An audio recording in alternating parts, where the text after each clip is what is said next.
Good morning दोस्तों। तो आज हम जानेंगे एक नए टॉपिक के बारे में। उसका नाम है ओबेसिटी, जो इंडिया में बहुत ही तेज़ रफ्तार से बढ़ रही है। क्योंकि लोगों के खान पान बदल गए हैं और लोग जो है वो लेविश लाइफ जी रहे हैं। इसका असर उनके हेल्थ के ऊपर हो रहा है। भारत के पंतप्रधान नरेंद्र मोदी जी, इन्होंने भी इसके बारे में बहुत चिंतादायक बात की है। तो उसका हम वीडियो देखते हैं। जा रहा है।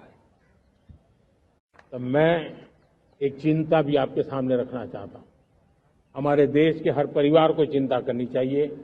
मोटापा हमारे देश के लिए बहुत बड़ा संकट बनता जा रहा है। आने वाले वर्षों में लोग, जो पंडित लोग हैं वो कहते हैं, जो जानकार लोग कहते हैं, हर तीसरे व्यक्ति में एक व्यक्ति मोटापे का शिकार होगा। हमें मोटापे से बचना है, ओबेसिटी से बचना है।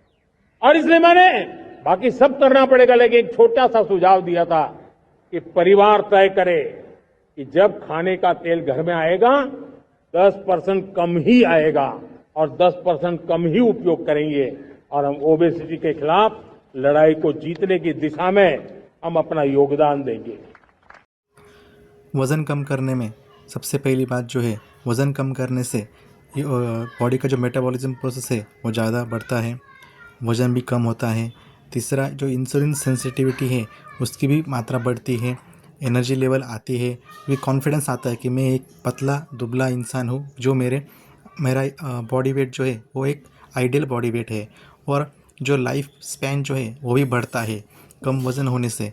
और एक कैसा है, ज़्यादा वज़न होने से बीमारी का आमंत्रण ज़्यादा होता है। जैसे कि आप देख सकते हो कि ओबेसिटी जो है वो एक ग्लोबल बहुत बड़ा प्रॉब्लम है, हेल्थ का इशू है। इसके वजह से क्या होता है, बॉडी जो है वो ज़्यादातर जो अदर जो बीमारियाँ हैं उसके लिए भी सपोर्ट करती है। तो अकॉर्डिंग टू WHO क्राइटेरिया, जो उन्होंने एशियन पॉपुलेशन के बारे में बनाया है, तो उसका हम जिक्र करते हैं। जैसे कि BMI से हमें इंसान वेट का कितना आइडियल वेट होना चाहिए, ओवरवेट कितना है, इसका पूरा आइडेंटिफाई का क्लासिफिकेशन होता है। तो BMI कैसे कैलकुलेट करते हैं, weight upon height in centimetre. जैसे कि उन्होंने कुछ मात्रा डिवाइड किए हैं। अंडरवेट होगा जिसका BMI लेस देन 18.5 होगा तो उसका अंडरवेट किया जाएगा। नॉर्मल जो रेंज है BMI की 18.5 टू 22.9। ओवरवेट जो है वो 23.20। BMI ओवरवेट का क्या है, तो 23.2 से 24.9 तक, मतलब 23 से 24.9 तक ओवरवेट माना जाता है। उसमें भी ओबेसिटी की रेंज क्या है BMI की, 25 टू 29.9 ओबेसिटी 1 की लेवल। ओबेसिटी 2 की लेवल जो है वो अप टू 30.0 तक है। ऐसे उन्होंने क्लासिफिकेशन किया है BMI का। और उसके बारे में मेन और वुमन का भी उन्होंने क्लासिफिकेशन किया है। कैसे, इन मेन में वेस्ट सरकमफरेंस 85 सेंटीमीटर चाहिए, मतलब जो अपना साइज़ है वो 85 सेंटीमीटर तक चाहिए। और वेस्ट हिप रेशो 0.90 तक चाहिए। जैसे कि वुमन में देखा जाए तो वेस्ट सरकमफरेंस 80 सेंटीमीटर और वेस्ट अप हिप रेशो 0.80 चाहिए। तो उन्होंने ऐसा मेन का और वुमन का डिफ्रेंशिएट किया है। तो ओबेसिटी होने से और भी रिस्क फैक्टर बढ़ते हैं, जैसे कि कार्डियोवास्कुलर डिसीज़ होते हैं, उसके बाद हाइपरटेंशन बढ़ता है, कैंसर के टाइप भी बढ़ते हैं, ऐसे कि और साइकोलॉजिकल प्रॉब्लम भी बढ़ते हैं। तो ओबेसिटी रिलेटेड हेल्थ प्रॉब्लम क्या क्या हो सकते हैं इसके बारे में हम जानकारी लेंगे। जैसे कि 80% जो है स्लीप एपनिया हो सकता है, 72%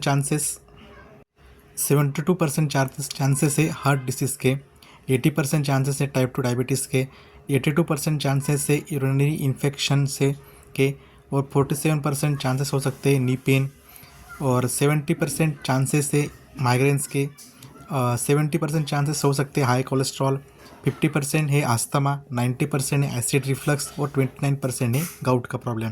तो देखो दोस्तों, कितने बीमारियों का कारण हो सकता है ओबेसिटी। तो ओबेसिटी कंट्रोल करना है अपने ही हाथ में है। उसके लिए एक एक्सरसाइज की ज़रूरत है, एक प्रॉपर न्यूट्रिशन की ज़रूरत है, और एक कुछ अपने खान पान के ऊपर भी हम कुछ लगाम लगा सकते हैं। तो इसके वजह से ओबेसिटी कम हो सकती है। सिंपल है, जैसे ही खाना खाएंगे उसको कुछ कंट्रोल करना पड़ेगा, तो उसकी हम जानकारी आगे लेंगे। तो according to WHO world health organisation, उनका कहना है कि 8 में से 1 पीपल जो है वो ओबेसिटी के साथ जी रहा है, और 43% adult are overweight and 60% are living with obesity, से उनका कहना है। और यही रेशो इंडिया में क्या कैसे है, 135 million individuals are affected by obesity, मतलब 135 मिलियन से ज़्यादा लोग जो है ओबेसिटी के शिकार हुए हैं। और प्रीवेलेंस ऑफ ओबेसिटी 11.8 टू 31.3%, और सेंट्रल ओबेसिटी जो है वो 60.9% टू 36.3%, और जो एबनॉर्मल जो ओबेसिटी है वुमन की 40% है और मेन की 12% है। तो आप अंदाज़ा लगा सकते हो कि ओबेसिटी वर्ल्ड वाइड कितनी बढ़ रही है, उसका रेशो क्या है, और इंडिया में उसकी कि केवल कितनी मात्रा में ओबेसिटी बढ़ रही है, और इसका प्रॉब्लम क्या है, अपने हेल्थ के ऊपर बहुत ज़्यादा असर होता है। ओबेसिटी के साथ जो है डायबिटीज़ भी बढ़ता है। तो उन्होंने कुछ रेशो दिया है। ओवरवेट एंड ओबेसिटी अकाउंट 44% जो है डायबिटीज़ के केसेस होते हैं, बढ़ते हैं। 23% जो है इस्चेमिक हार्ट डिसीज़ होता है, और 7 to 41% सर्टन कैंसर भी ओबेसिटी की वजह से हो सकते हैं। तो ओबेसिटी और डायबिटीज़ का ये इंटर कनेक्शन है, और जो इंसान की ओबेसिटी है और उसको डायबिटीज़ भी है, तो increase the individual mortality risk by 7 fold. मतलब जो इंसान को डायबिटीज़ भी है और ओबेसिटी भी है, तो उनकी मोर्टेलिटी रेशो जो है वो ज़्यादा हो सकता है। Weight reduction with has been shown to reduce the incidence of diabetes by 58%, ज़्यादा मात्रा में उनका सीवियर केसेस हो सकते हैं। तो ऐसे मल्टीपल चांसेस है कि ओबेसिटी का कनेक्शन कुछ ना कुछ प्रॉब्लम होता है, जैसे कि उसका प्रॉब्लम हार्ट से रिलेटेड है, उसका प्रॉब्लम किडनी के रिलेटेड भी है, उसका प्रॉब्लम बोन के बारे में भी है। मतलब ऐसे मल्टीपल जो है और सीरियस केसेस हो सकते हैं। तो हमने प्रॉब्लम देखा कि ओबेसिटी बहुत बढ़ रही है, तो इसके ऊपर मार्केट में नंबर ऑफ सॉल्यूशन हैं, जैसे कि वेट कम किया जा सके। तो पहला है लाइफस्टाइल इंटरवेंशन। पहला सॉल्यूशन है कि न्यूट्रिशन लेना, एक्सरसाइज करना और बिहेवियर में इसमें चेंज करना। न्यूट्रिशनल कंसेप्ट में उसमें लो कार्ब लेने, लो फैट लेने का है, और इंटरमिटेंट फास्टिंग भी करने की है। Multi disciplinary weight loss programme, इसके वेट वॉचर्स का भी हम कर सकते हैं, और सपोर्ट में क्या है, और एक्सपर्ट्स और डिजिटल टूल भी मिल सकते हैं। अदर जो ऑप्शन है इसके वेट रिडक्शन में क्या आता है, इसकी फार्मूला डाइट है, हमने उसमें लो कैलोरी डाइट लेने का है, मील रिप्लेसमेंट करने की है। दूसरा ऑप्शन है ड्रग्स, जैसे कि ऑर्लिस्टाट और लीराग्लूटाइड करके ब्रांड मार्केट में अवेलेबल है। थर्ड ऑप्शन है बैरेट्रिक सर्जरी, मतलब डायरेक्ट उनका जो एक्स्ट्रा जो फैट्स है उसके डायरेक्ट कट करने का, और एग्जांपल गैस्ट्रिक बाईपास करते हैं उसको। और जो BMI है लेस दैन 30 kg पर m², मोटिवेशन, ये नंबर ऑफ ऑप्शन मार्केट में अवेलेबल है। तो पहले हम देखते हैं कि जो लिपिड बाइंडर है जिससे वज़न कम होता है, तो उसके क्लेम्स क्या है और उसका साइड इफ़ेक्ट क्या है। तो लिपिड बाइंडर्स के जो साइड इफ़ेक्ट है उसमें अपसेट ऑफ स्टमक और इनएडिक्वेट फैट सोल्यूबल विटामिन उसमें क्या आते हैं, और इसके वजह से ये प्रॉब्लम जो है वो गैस्ट्रिक प्रॉब्लम ज़्यादा होते हैं। फैट बर्न जो है, मेटाबॉलिज्म बूस्टर जो है, उससे भी क्लेम्स क्या कहते हैं कि बर्न एक्सेस ऑफ फैट्स और स्पीड ऑफ वेट लॉस, और इससे क्या होता है लेस इफेक्टिव ओवर टाइम, उसका ज़्यादा टाइम करने के बाद उसका वजन फिर से बढ़ता है, तभी रिवर्स बैक होता है। लेप्टिन ट्रिगर्स और सप्लीमेंट क्या है, इसमें क्लेम्स क्या आता है कि एपेटाइट सप्रेशन, मतलब एक बार का खाना स्किप करने का है।